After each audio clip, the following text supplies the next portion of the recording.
Assalamu alaikum everyone. My name is Malik Ahmed Hassan. I'm your RJ for another cricketing expert analysis episode. With me is Hassan Malik. He's going to be our cricketing expert for tonight's show. The news from the middle is not an ideal one, rather an unfortunate one, I would say, that Pakistani Shaheens have lost to the Afghan Warriors for the first time in the World Cup history by 8 wickets. Hassan, when you look at the match, I think we had a very perfect scenario to come back into the tournament, losing to India and then to Australia. I think this was a match from which Pakistan could have carried the momentum and come back into the tournament. Would you agree with that? Yeah, I totally agree with you, Ahmed. And first of all, thank you for the introduction. And obviously, it's an honor for me to have you as a host. खैर match की तरफ आते हैं हम तो आज पहली दफ़ा पाकिस्तान को अफ़गानिस्तान ने वर्ल्ड कप में हरा दिया है और ये 7-0 की स्ट्रीक पहली दफ़ा अफ़गानिस्तान के वॉरियर्स ने फाइनली तोड़ी दी। और सही कह रहे हैं अहमद आप, पाकिस्तान के पास चांस था। पिछली दो बड़ी टीम्स थी अफ़गानिस्तान, ऑस्ट्रेलिया और इंडिया, दोनों बड़े नेम हैं और दोनों ऑब्वियसली वर्ल्ड कप कंटेंडर्स हैं और फेवरेट्स भी हैं इस वर्ल्ड कप के। तो अफ़गानिस्तान के ख़िलाफ़ पाकिस्तान का बहुत अच्छा चांस था कि अपना पिछला मोमेंटम जो टूट गया था वापस लेके आते, लेकिन अनफॉर्चुनेटली पाकिस्तानी टीम ने वो नहीं कर पाई। और हमारी बहुत सी उम्मीदें थी कि पाकिस्तान इस मैच के अंदर परफॉर्म करेगा, लेकिन खैर चलते हैं आगे, देखते हैं कि क्या मसला था, क्यों फंसे हम। मेरे ख्याल में अगर हम हसन बात करें पाकिस्तान की ओपनिंग के बारे में, we have seen once again that Abdullah Shafiq and Imamul Haq have come up with a good intent, but they have not been able to convert into a bigger score, as we saw in the later innings with the Afghanistan players. We saw Gurbaz and then we saw Ibrahim actually taking the charge to the bowlers, but we still see that part missing in the Pakistani opening slot. And also another interesting fact that I would like to mention, Pakistan की team वो वाहिद team है जिसने I think पिछले 1000 के करीब 1169 balls के बाद, because हमारे क्रिकेट एक्सपर्ट ने बिल्कुल सही स्टार्ट बताया, 1169 बॉल्स के बाद पहला छक्का जो मारा है वो पावर प्ले के अंदर पहले 10 ओवर में मारा है अब्दुल्ला शफीक ने। तो मतलब उससे आपको पता चलता है कि हमारे openers have been a bit timid towards getting to the bowlers in the first overs. What do you think? Absolutely, Ahmed. आज पहले तो पाकिस्तान के जो अब्दुल्ला शफीक ने छक्का मारा नूर अहमद को पहले 10 ओवर्स के अंदर, बहुत परफेक्ट टाइमिंग थी उनकी और क्या ही बात थी उस छक्के की। और ये हमें 2023 से बहुत ज़्यादा पाकिस्तानी टीम के ऊपर क्रिटिसिज्म आ रहा था इस वजह से कि Pakistani team was not able to hit big sixes in the power play, जबकि बड़ी बाकी टीम्स को अगर देखें, आप इंडिया को देखें, रोहित शर्मा आते हैं शुरू में ही छक्के मारते हैं, दूसरी टीम में प्रेशर डालते हैं, लेकिन पाकिस्तानी बैट्समैन अभी तक वो नहीं कर पा रहे, दूसरी बॉलर्स के ऊपर प्रेशर नहीं डाल रहे थे। तो आज खैर शुरू में अब्दुल्ला शफीक की तरफ से इंटेंट नज़र आई हमें, लेकिन दूसरी तरफ से कोई साथ नहीं दिया उनका किसी ने। इमामुल हक जल्दी आउट हो गए और इसी तरह अब्दुल्ला शफीक भी अपनी 50 को 100 में कन्वर्ट नहीं कर पाए। हम देख रहे हैं उनके साथ हसन हर दफ़ा एक अच्छा स्कोर, अच्छा वो अब्दुल्ला 50s कर रहे हैं। अब बल्कि आज तो हर्षा भोगले और इरफान पठान जैसे जो इंडियंस एक्सपर्ट हैं उन्होंने भी बड़ा इसका एक पॉजिटिव कहा कि he is probably the superstar for the Pakistani team in the coming days. लेकिन जिस तरह मैंने कहा कि अब जिस तरह रोहित शर्मा इज़ लीडिंग वो 6 hitters in the world at this point, वो हम इंटेंट शुरू से पाकिस्तानी टीम में वो मिस करते आ रहे। कंजर्वेटिव स्टाइल से बैटिंग आज भी हमने शुरू की, वो इंटेंट नज़र नहीं आया कि आज तो चलो एक ऐसी टीम थी जिनके पास ना फास्टर बॉलर्स की वो क्वालिटी थी, तो हम इसके अंदर शायद चार्ज कर सकते थे पहले 10 ओवर्स में, जो कि शायद हमने एक जो थी एक अपॉर्चुनिटी मिस की वहाँ पर। सही कह रहे हैं आप और बिल्कुल आपका एनालिसिस ठीक है।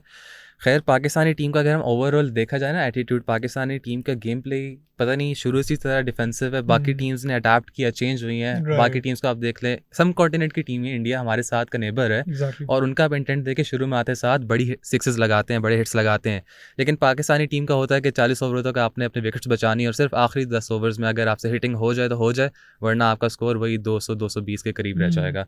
और आज भी शुक्र इफ्तिखार ने आखिर में बड़ी अच्छी इनिंग्स खेली और इफ्तिखार ने ऑनेस्टली हमारी इज्जत बचा दी, क्योंकि अगर इफ्तिखार की इनिंग्स ना होती तो शायद आज ये बहुत पहले चेस कर चुके होते हैं अफगानिस्तान में। तो चलो वो एक अच्छा फैक्टर था। उसकी तरफ हम आएंगे। शादाब और इफ्तिखार की बड़ी क्रूशल पार्टनरशिप थी जो कि मिस कर रहे थे पिछले काफ़ी मैचेस में, कि लोअर मिडिल ऑर्डर की तरफ से कोई कंसिस्टेंट या कोई कंसिडरेबल वो कंट्रीब्यूशन नहीं था आ रहा। फिर बात करते हैं हमें बाबर आजम ने आज एक बार फिर जो क्रिटिसिज्म उन पे हो रहा था कि वो स्कोर नहीं करे, प्रॉब्ली उन्होंने किसी हद तक उस चीज़ को आंसर किया है। But as we have said कि स्ट्राइक रेट 80 का वो एक जो टिपिकल इनिंग्स खेलने के वो रहे हैं, वो एक एग्रेसिव उनकी बॉडी लैंग्वेज या उनकी इंटेंट उनमें भी नज़र नहीं आया आज भी। एब्सोल्युटली। और जैसे कि आप देख सकते हैं कि पिछले कुछ मैचेस में वो परफॉर्म नहीं कर पा रहे और स्पेशली पिछले बड़े टूर्नामेंट्स में अगर आप देखा जाए, एशिया कप गुजरा, पिछला वर्ल्ड कप गुजरा, करंट वर्ल्ड कप्स के अंदर बाबर आजम की तरफ से कोई बड़ी इनिंग्स नहीं आ रही थी। तो आज भी उन्होंने 50 कर ली, 70s के उस पर अंदर चले गए, लेकिन फिर भी उसके बावजूद उनके अंदर वो नज़र नहीं आया जज्बा, जिस तरह से उनके, अब आप कंपेयर करें अफगानिस्तान के बैट्समैन उनसे, तो अफगानिस्तान के बैट्समैन ज़्यादा कॉन्फिडेंस से खेल रहे थे as compare to Babar Azam पे ये भी आता है कि चले वो आउट हो गए तो उनको होता है कि पिछली टीम में कुछ नहीं होगा, लेकिन अगर आपने भी खेलना है तो आप उस कॉन्फिडेंस के साथ खेलेंगे। आप बताएं, आप नंबर 1 ओडीआई बैट्समैन है।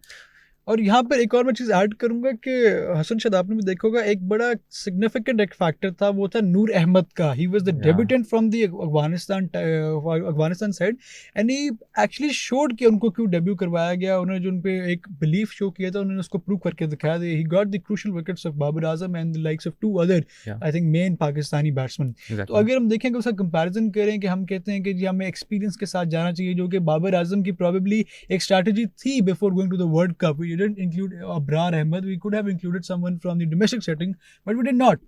तो आप इस पे क्या कहेंगे कि क्या हमें भी चांसेस देने चाहिए थे यंगस्टर्स को, and probably taking Nawaz and Shadab and Usama Mir was not the ideal 3 spinners that we should have gone with? Ahmed, you are absolutely correct with this. Abrar Ahmed एक ऐसे स्पिनर है जिसको कहते हैं मिस्ट्री स्पिनर, कि दूसरी टीम को उनको जज करने में थोड़ा टाइम लगता है। ठीक है, तो आपके पास इस तरह का अगर स्पिनर पड़ा हुआ है तो आप उसको क्यों यूटिलाइज़ नहीं कर रहे? उनके पास नूर पड़ा था, वो 4 स्पिनर्स के साथ अंदर आज गए, जबकि उनको एक फैक्टर ये भी था कि आज की विकेट स्पिन विकेट थी, तो उन्होंने उसको कैपिटलाइज़ किया। हमारी तरह नहीं रहे वो, और उनके स्पिनर्स ने भी एब्सोल्युटली उस पर पूरा उतरे। वो चाहे नूर अहमद थे, वो उन्होंने बहुत प्यारी बॉलिंग कराई। मोहम्मद नबी के आप देखें, उन्होंने बिल्कुल रन नहीं दिए, और बहुत इकोनॉमिकल। राशिद खान देख लें, मुजीब को थोड़ा सा चले मार पड़ी, लेकिन बाकी उनके spinners were absolutely spot on. या और अब मेरे ख्याल में आखिरी पे जो एक ब्राइटर साइड अगर हम पाकिस्तान की इनिंग्स से बात करें तो that was the innings from Shadab and Iftikhar, because we saw good intent from them. उन्होंने एक फिनिशिंग अच्छी की। फाइनली पाकिस्तान ने अपने जो 50 ओवर की बारी थी उसको मुकम्मल यूटिलाइज किया और पूरे ओवर्स खेले। तो मेरे ख्याल में अगर हम बाकी पॉजिटिव्स को छोड़ दें, शुक्र है पूरे ओवर्स तो खेल लिए इस दफ़ा हमारी टीम ने। सही बात है, और पिछले जिस तरह 2 मैचेस के अंदर हमारे साथ होता आ रहा है, तो आखिर में इस दफ़ा शादाब का चलना, शादाब बहुत अरसे से आउट ऑफ टच थे, तो फाइनली उन्होंने आज 40s के अंदर गया और स्कोर किया।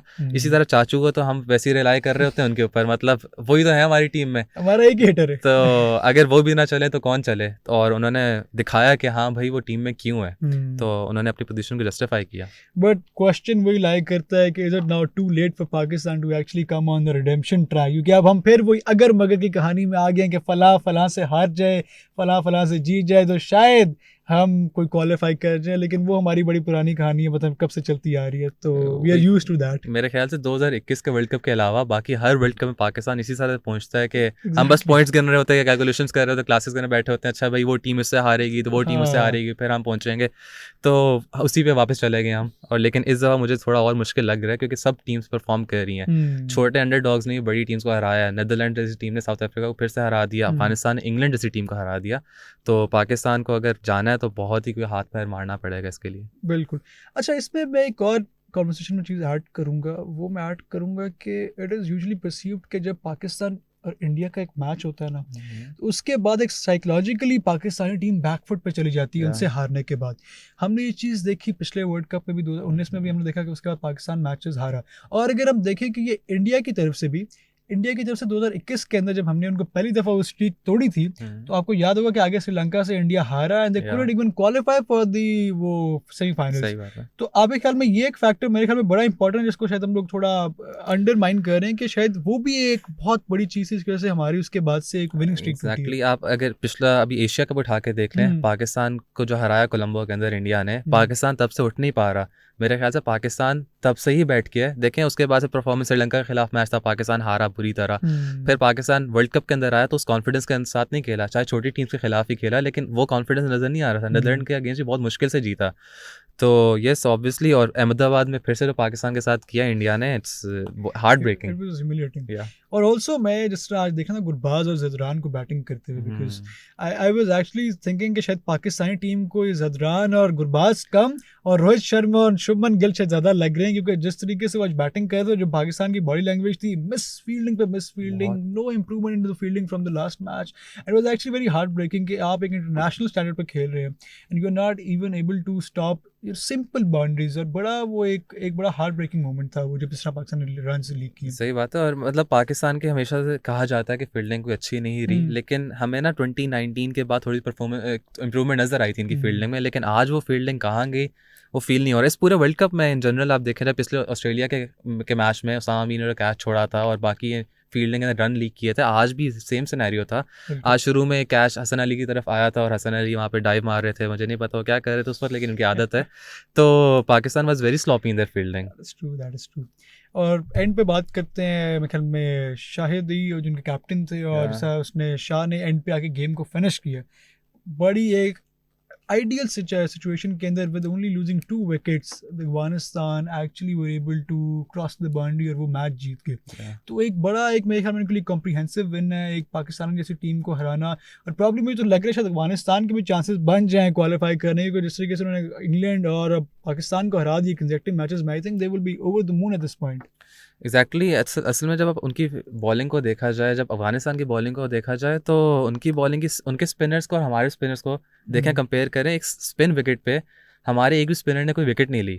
तो हमारी पीछे से जो टीम मैनेजमेंट है, सिलेक्शन कमेटी है, उसको बहुत सीरियस इस वक्त सोचना पड़ेगा हमारी स्पिन अटैक के साथ क्या प्रॉब्लम है कि हमारे स्पिनर्स को ज़्यादा मार पड़ी आज कम्पेयर टू आर पेसर्स, हालांकि वो स्पिन विकेट है. वो स्पिन विकेट तो समझ नहीं आती कि क्या कर रहे हैं हमारे स्पिनर्स, हमारी टर्न नहीं होती कि क्या नहीं होता. और खैर सोचने की ज़रूरत है इस पे. With that, I would like to have some concluding remarks from Hassan. क्या आप कहेंगे what could be done better in the next few matches ताकि शायद कोई चांस बन जाए? What do you think are the missing points that Pakistan can probably improve?